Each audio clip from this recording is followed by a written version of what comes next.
గారికి నా వందనాలు. ఇప్పుడు సామెతల గ్రంథం 12వ అధ్యాయం 11వ వచనం నుంచి 20వ వచనం వరకు. తన భూమిని శ్వేతపరచుకుని వానికి ఆహారం సమృద్ధిగా కలుగును. వ్యర్థమైన వాటిని అనుసరించేవాడు బుద్ధి లేనివాడు.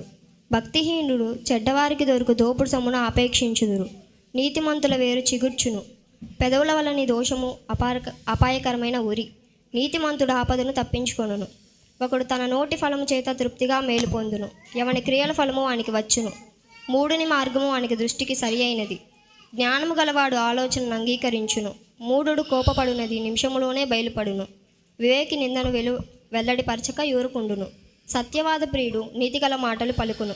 కూటసాక్షి మోసపు మాటలు చెప్పును. కత్తిపోటు వంటి మాటలు పలుకువారు కలరు. జ్ఞానులు నాలుక ఆరోగ్యదాయకము. నిజమాడు పెదవులు నిత్యము స్థిరమై ఉండును. అబద్ధమాడు నాలుక క్షణమాత్రమే ఉండును. కీడు కల్పించు వారి హృదయములో మోసము కలదు. సమాధానపరచుటకై ఆలోచన చెప్పువారు సంతోషభరితులగుదురు. ఆమేన్. దేవునికి స్తోత్రం. హల్లెలూయా. దేవుని ఘనమైన నామానికి మహిమ కలుగునుగాక. మంచిది పిల్లరా, దయచేసి